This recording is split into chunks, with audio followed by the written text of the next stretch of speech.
부동산도 지금 많이 올랐다고 하는데 10년 전에도 똑같은 얘기했어요. 지금은 4년 5년 조정이 지금 되고 있는 과정이고 앞으로도 1, 2년 정도 더 조정이 될 수도 있고 안 될 수도 있습니다만 이런 건전한 등락을 거듭하는 조정 구간을 지나간다면 이게 집값이 지금 많이 비싸다? 이거는 동의할 수가 없습니다. 10년 지나면 집값은 더 올라가 있을 겁니다. 일단 서울에서 보자면 저는 첫 번째 눈여겨보는 게 그러니까 노도강이라고 하는데 도봉구 창동 쪽하고요. 중계동하고 상계동 주공단지들 GTX가 생기고 그쪽에도 계획이지만 또 비즈니스 타운이라든지 이런 계획들도 있습니다. 그렇다면 서울에서 상대적으로 저가 저평가된 지역을 꼽으라면 저는 그 돈으로 할 수 있는 지역들은 그 지역이다. 그런 지역들 전세 끼고 사면 아직도 2021년 전고점 대비 회복되지 않았습니다.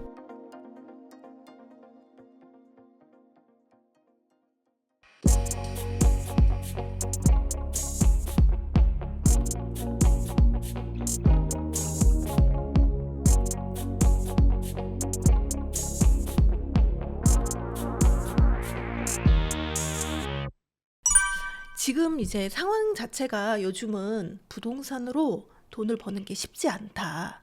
이런 이야기를 많이 하시는데 요즘 상황을 두고 보면 좀 공감이 돼요. 공감이 된다고요? 네. 왜? 부동산이 이미 너무 많이 올라 버렸잖아요. 그렇긴 하죠. 네. 가격도 절대 가격도 너무 높아요. 네. 어떻게 보세요? 돈 벌기 원래 어려워요. 부동산으로 돈 벌기가 쉬웠던 적이 있었나요? 우리가 지나고 나니까 쉬웠죠. 그럼 주식은 지금 돈 벌기 쉽나요? 어렵죠. 어렵죠. 네. 코인은 쉽나요? 비트코인? 어렵습니다. 한 달 전에 살 걸 트럼프 대통령 될 줄 알았는데 저는 트럼프 대통령 되는데 베팅을 했거든요. 네. 내기를 했단 말이에요. 그 주식 하시는 차영주 소장님하고 네. 커피 내기를 했단 말이에요. 그래서 차영주 소장님은 해리스가 이긴다. 저는 트럼프가 이긴다. 예, 베팅을 했습니다. 왜냐하면 미국 내 트럼프 인기가 상당하거든요. 바이든이 못했기 때문에 유리한데 커피 내기는 이겼는데 생각해보니까 커피를 내기할 게 아니라 비트코인을 사놨어야 되는데 내가 무슨 짓을 한 거야 진짜. 자 이렇습니다. 이게 우리가 지나고 나니까 그때가 좋았다. 네. 비트코인 살 걸, 뭐 엔비디아 살 걸, 뭐 하는데 제가 오늘 이제 여기 오면서 지하철에서 좀 재밌는 인스타그램을 보다가 좀 재밌는 걸 하나 봤는데 30년 전에 1억 원을 가지고 네. 투자를 하면 얼마나 수익이 얻었을까라는 뭐 재밌는 게 나왔더라고요. 네. 그래서 골드 금을 사면은 뭐 6억 원이 됐다. 6배 정도 올랐고 뭐 또 아파트를 사면은 뭐 30억이 됐고 한데 엔비디아를 사면 몇백억이 됐다는 말이 나오는데 자 이론이고 실제는 어떻게 될까요? 30년 전에 엔비디아를 샀다. 실제로는요? 이미 없습니다. 팔았습니다. 그렇죠. 지금까지 보유하고 30년을 보유한 거는 제정신이 아닙니다. 그냥 샀는데 까먹은 사람이야. 내가 뭔 짓을 했지? 라는 사람이고 정상적인 사고를 가진 사람은 2배 정도 올랐을 때 대부분 정리를 합니다. 주식도 마찬가지고 골드도 마찬가지고요. 30년 가지고 가는 사람은 없습니다. 그래서 이게 생각처럼 쉽지가 않고 우리가 결과만 보는 겁니다. 집값이 너무 많이 올랐어. 끝났어. 1년 전에는 5년 전에는 10년 전에는 조선시대는요. 조선시대는 집 사기 좋았을 것 같습니까? 양반들이 조선시대에도 그랬잖아요. 한양집 팔면 야 친구들한테 야 너 지금 발령 나서 너 지방 가는데 너 한양집 팔고 가면 너 다시는 못 온다. 다산 정약용 선생 또 유배 갈 때 자녀한테 집 팔지 말라고 했다. 네. 야 너 집 팔아먹지 마. 아버지 절대 너 팔아먹으면 우리 이제 한양 못 살아. 라고 하던 시절이고 지금도 마찬가지입니다. 그래서 쉽지 않다. 제가 재밌는 얘기를 하나 해드리면 올해 4월? 5월 정도 된 것 같습니다. 봄이었는데 이제 아시는 분이 이제 금을 사고 싶다고 해요. 네. 제 후배가 이제 또 금은빵 하는 후배가 있어서 금도 이제 잘 사야 되거든요. 네. 순정품 좋은 금을 사야 되기 때문에 물어보니까 그때가 38만 원 하더라고요. 한 돈이 38만 원. 현금으로 사면 34만 원. 카드로 사면 38만 원. 그래서 10돈을 샀습니다. 그분이. 그래서 나도 살까? 말까? 하다가 물어봤어요. 안 물어보고 그냥 샀어야 되는데 이게 또 직업병이어가지고 야 1년 전 가격 흐름이 어떻게 됐어?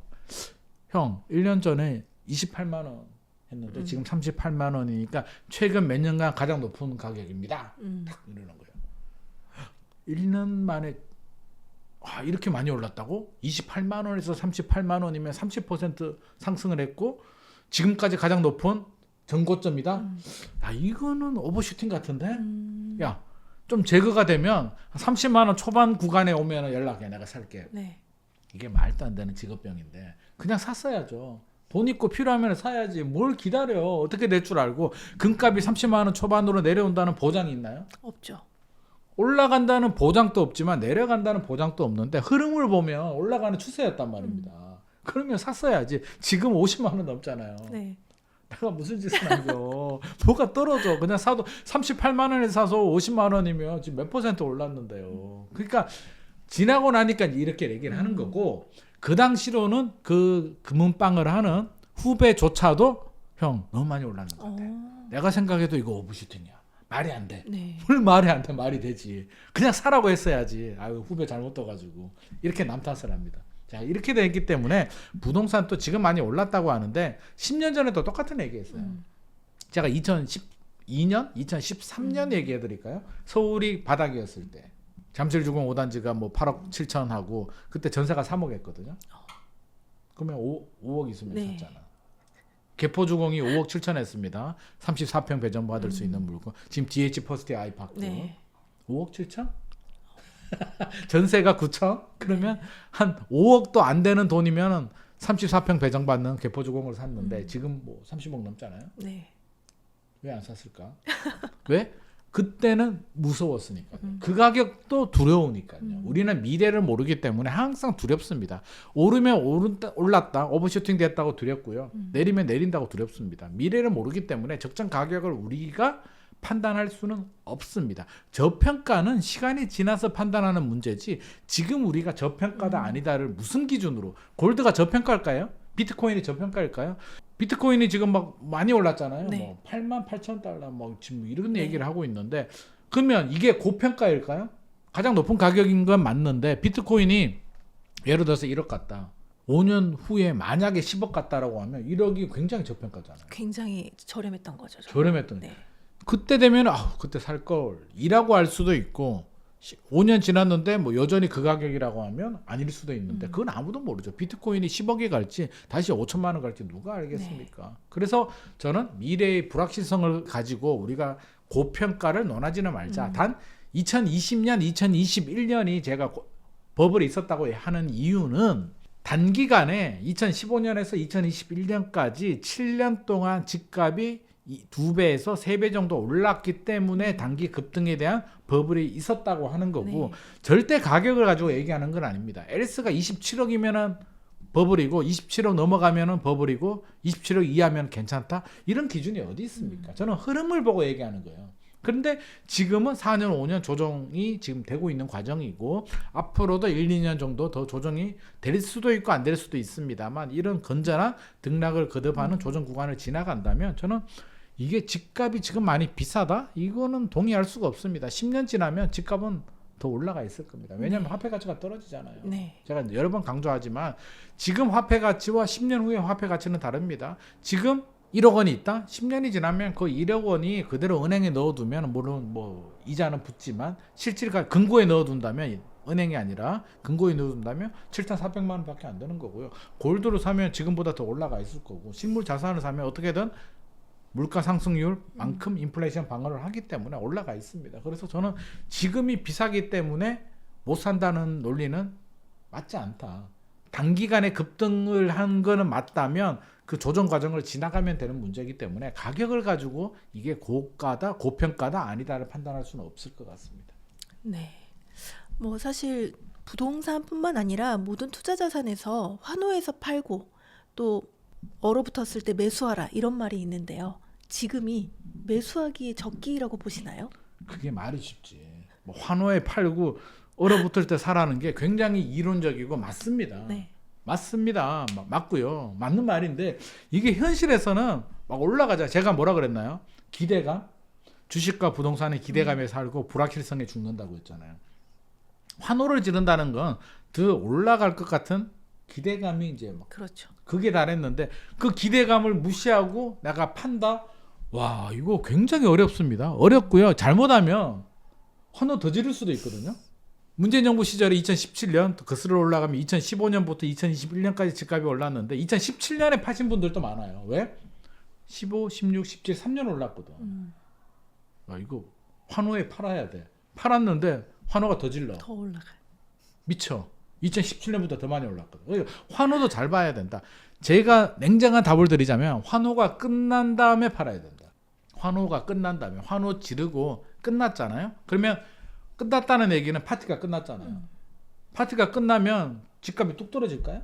서서히 내려오겠죠. 서서히 내리니까 환호는 끝나는 거는 보자. 파티는 끝나고 파는 게 맞다. 그러면 집값 하락을 보더라도 상승도 마찬가지고 하락도 마찬가지인데 사실상 2012년, 2013년 서울 바닥 때 들어간 사람은 잘못된 사람이에요. 그는 간이 배밖에 나왔구나. 아무것도 모르는 사람이야. 진짜 아는 사람은 떨어지는 칼날 잡으면 피나요. 네. 그때 들어가는 거 아니야. 진짜. 그럼 언제 들어가야 된다? 2014년, 15년에 들어가. 바닥을 찍고 강남 아파트가 뭐 1억 정도 올랐다, 2억 정도 올랐다 할 때 들어간 게 가장 안전합니다. 그래서 환호를 지를 때 팔아라는 거는 지극히 이론적이다.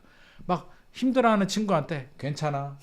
너는 잘할 수 있어. 친구야, 할 수 있어. 뭐래. 힘들어 죽겠는데. 그런 위로는 위로가 되지 않거든요. 네. 공감이 되지 않아요. 환호 지를 때 팔아라는 거 그게 무슨 말이야. 환호가 끝난 다음에 너무 오랜 시간 말고 환호가 끝난 다음에 한숨 돌리고 투자하는 게 맞겠고 투자할 때도 마찬가지죠. 그러니까 팔 때도 그렇고 환호 끝난 다음에 팔아야 되고 살 때도 뭐 얼어붙었을 때 뭐 얼마나 얼어붙을 줄 알고 얼어 죽어요. 그 제비 이야기 있잖아요. 겨울 끝난 줄 알고 왔다가 봄인 줄 알고 왔다가 제비 어떻게 됐어요? 얼어 죽죠. 얼어 죽습니다. 네. 그러니까 이게 잘못 판단하면 얼어 죽어요. 투자했다가 죽는다고요. 그러니까 이것도 어떻게 해야 된다? 따뜻한 걸 확인하고 바로 여름이 오나요?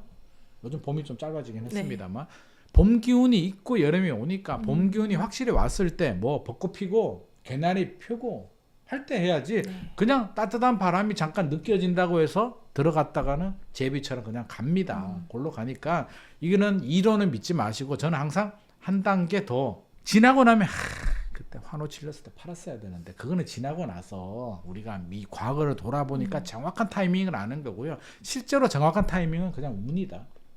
2012년, 13년도에 들어간 사람은 운이고 14년, 15년에 들어간 사람은 가장 잘한 사람이다라는 말씀 드리고 싶습니다.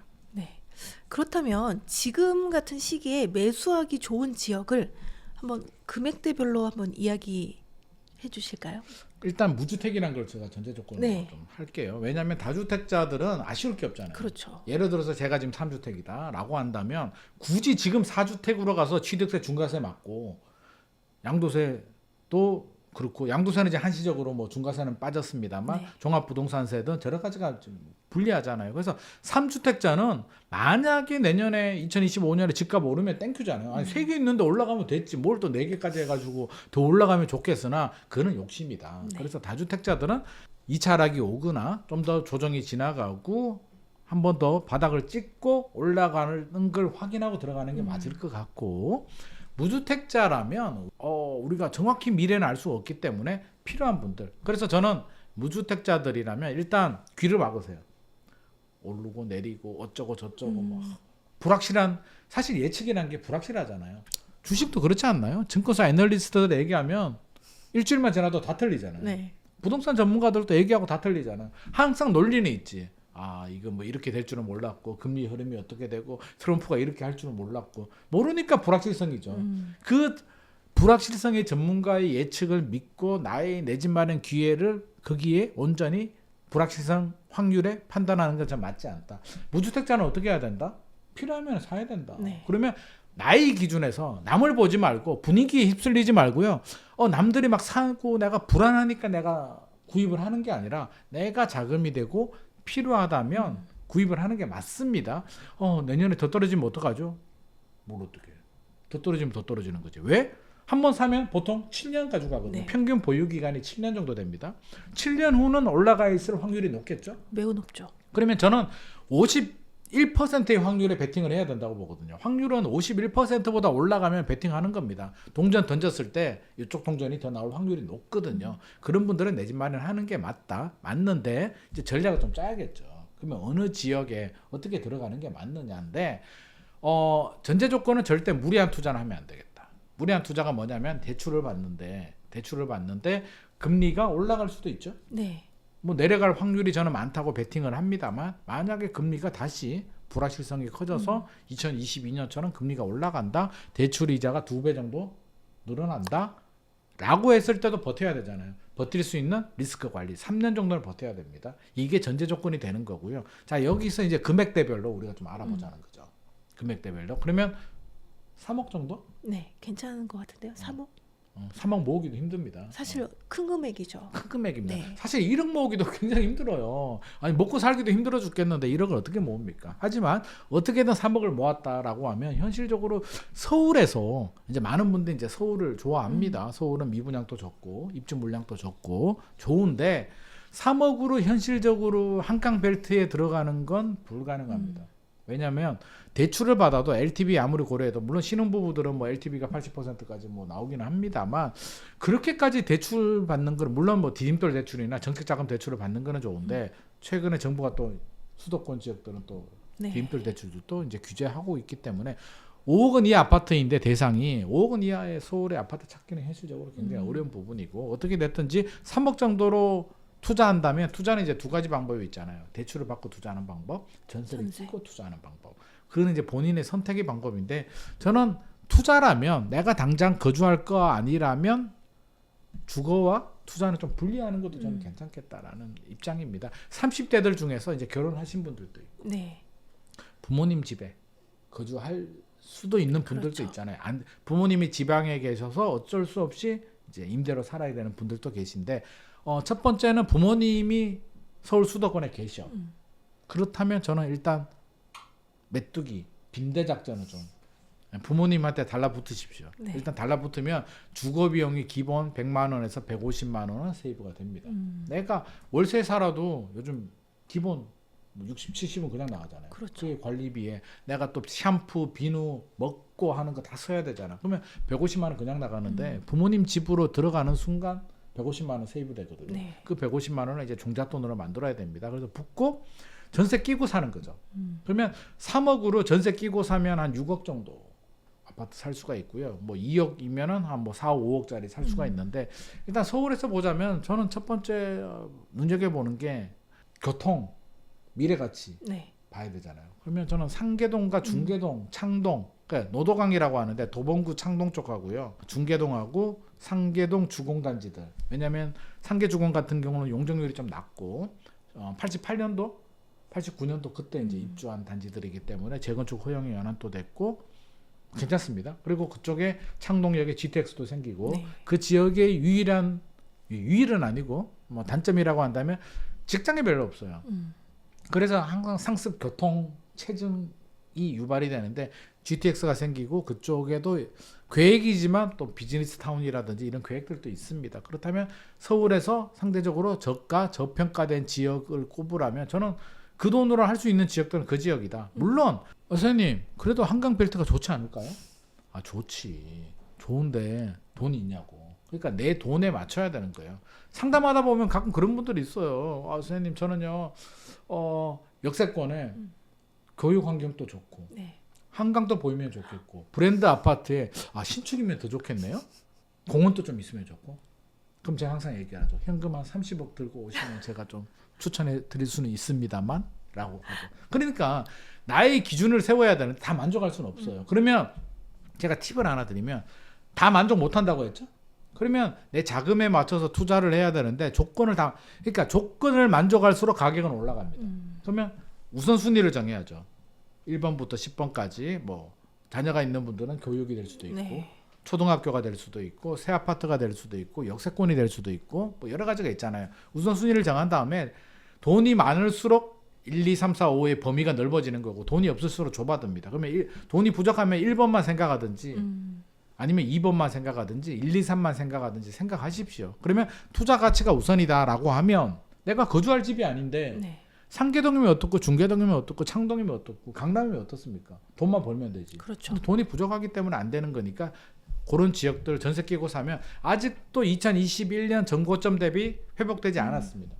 80% 뭐 90% 이하 80% 수준의 매물들 찾아볼 수가 있습니다. 재건축 추가 분담금 문제가 좀 발목을 잡을 수는 있는데 그래도 우리가 기대감에 먹고 산다고 했잖아요. 뭐 10년이 걸리면 어떻고 20년이 걸리면 어떻습니까? 플랜카드 하나 붙이면 되지. 안전진단 통과, 뭐 건축 심의, 사업 시행 계획 재건축은요 플랜카드만 붙이면 돼요. 완공까지는 못 기다립니다.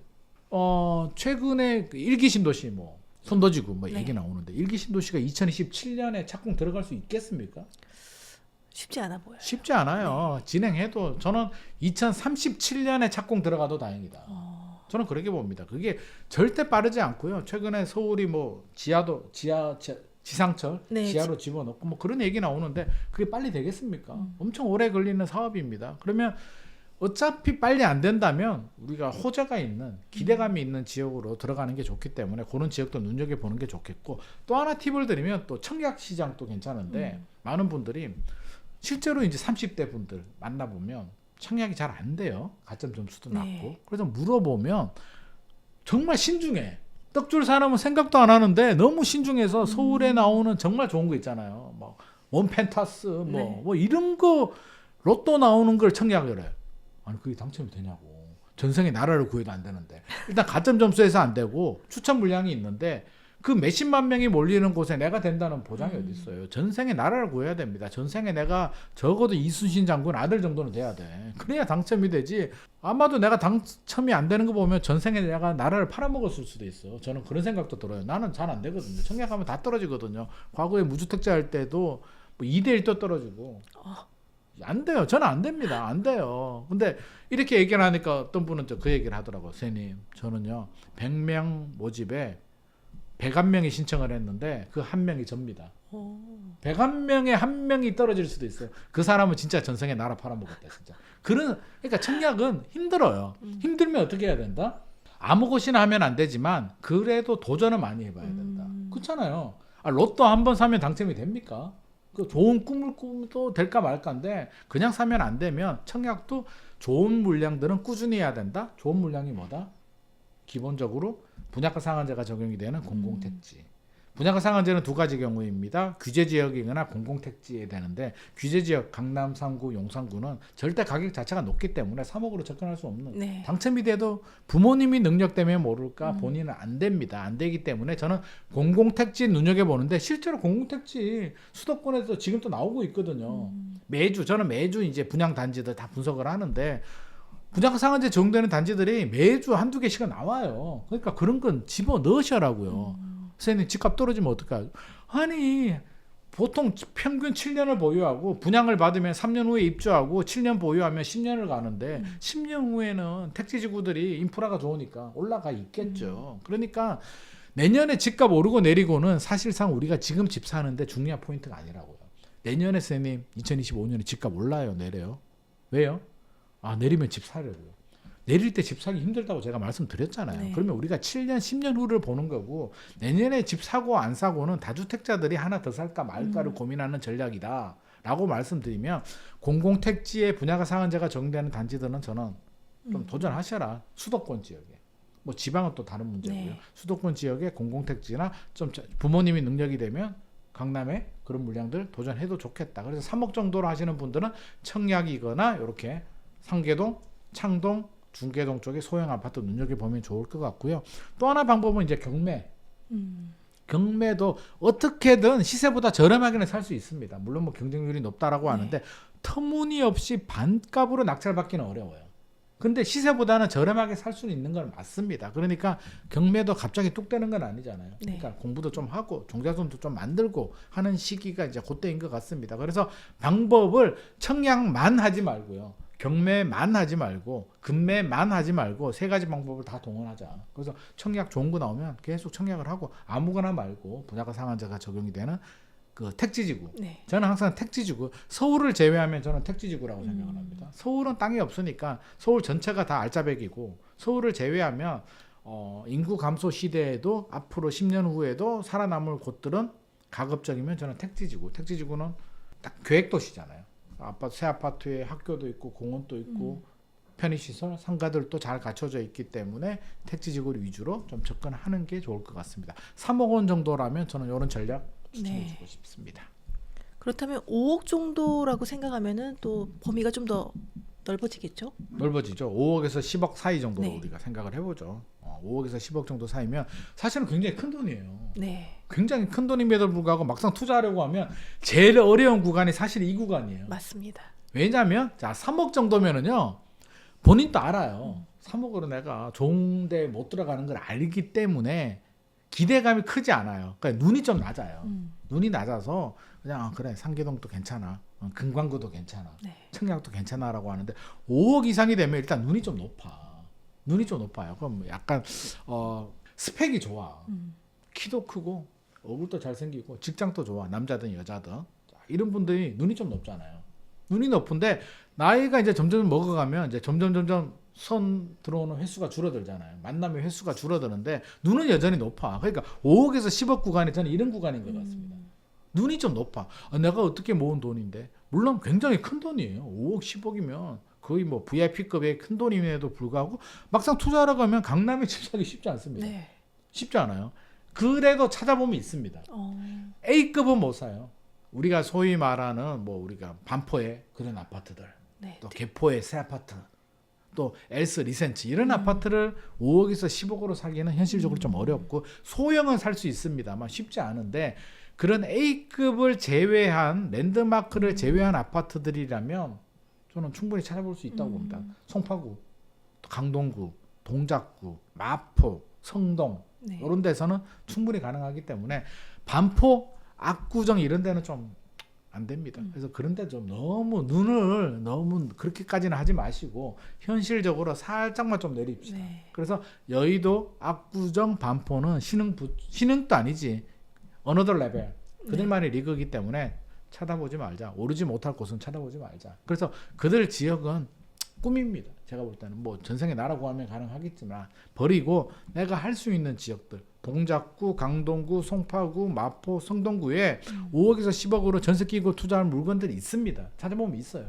뭐 10억에서 그러면 5억에서 10억이라는 얘기는요. 10억에서 한 20억 사이의 매매 가격을 할 수 있는 구간이거든요. 그럼 이 구간 안에 들어오는 아파트들 꽤 많이 있습니다. 그러니까 너무 반포 뭐 이런 데 너무 쳐다보지 마시고 살짝 눈을 낮춰서 전세 끼고 투자할 수 있는 물건들 알아보면 되겠고 역시 이제 경매도 좋은 방법이 되겠죠. 네. 그래서 무주택자들은 이런 이제 외곽 지역들보다는 요 정도 금액이 된다면 한강 벨트는 들어가되 강남, 서초 중에서 이제 진짜 핵심 지역들은 빼고 과감하게 빼고 마포, 성동, 강동, 동작, 송파까지 저는 네. 대상으로 해서 구축 아파트, 신축은 또 가격이 많이 높기 때문에 저는 구축 아파트들 중에 좀 오래됐고 재건축 추진할 수 있고 용적률도 좀 괜찮은 아파트들 찾아보면 충분히 있기 때문에 이런 단지들 그리고 이제 수도권에서도 이제 일기 신도시라든지 또 재건축할 수 있는 곳들 과천이 최근에 좀 많이 오르긴 했는데 할 수 있으면 과천도 좋고요. 네. 그래서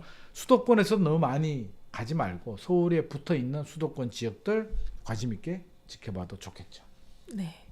뭐 10억 이상 있으신 분들은 뭐 골라서 가실 수 있겠네요. 그렇다고 압구정은 못 들어갑니다. 막 들어는데 10억 이상도 이제 굉장히 좀 범위가 광범위한데 네. 10억 이상이 훌쩍 뛰어넘어서 한 30억 이상 되는 네. 분들이라면 사실 현금이 30억 이상 되시는 분들은요. 현금만 있는 건 아닙니다. 그렇죠. 기본적으로 자산가들 땅도 있고 부모님도 재산이 있고 있는 분들이기 때문에 그분들은 마음대로 하셔도 됩니다. 그냥 뭐 반포 사셔도 되고 원베일리 사도 되고 압구정 사도 되고 저는 말리지 않습니다. 이런 분들 사는 건 말리지 않아요. 왜? 돈 있는데 떨어진들 뭐 매덕 떨어지는 게 무슨 상관이 그렇죠. 있습니까? 떨어지면 잘 버티다 보면 나중에 다 올라가기 때문에 아무런 상관이 없습니다. 실제로 원베일리가 뭐 60억 63억에 거래됐다라고 하는데 그게 무슨 상관이 있습니까? 우리하고 상관도 없고요. 거기 사신 분들이 무리한 대출을 받아서 매각 더 올라가는 걸 기대하고 샀겠습니까? 그냥 반포에 강남에 가장 좋은 새 아파트에 신세계 백화점 술세권에 슬리퍼 신고 가서 밥 먹고 오고 살기 편하니까 그냥 산 거거든요. 그래서 다른 이유 없습니다. 거기 아파트 한 개 사신 분이 엄청난 투자 수익을 기대하고 사지는 않았다고 봅니다. 물론 그런 분들이 나중에 이제 올라가긴 하죠. 그래서 그런 거는 빼고 10억 이상 되시는 분들이라면 이제 무주택이라면 10억 이상 되시는데 무주택인 분들은 구매 욕구가 좀 약한 분들이에요. 돈이 없는 분들이 아니라 돈은 있는데 아예 생각이 없거나 아니면 좀 불안한 마음 이러다 집값 떨어지겠지 떨어지면 사야지 라고 생각하시는 분들인데 떨어지면 못 삽니다. 제가 항상 강조드리지만 떨어질 때 절대 못 사고요.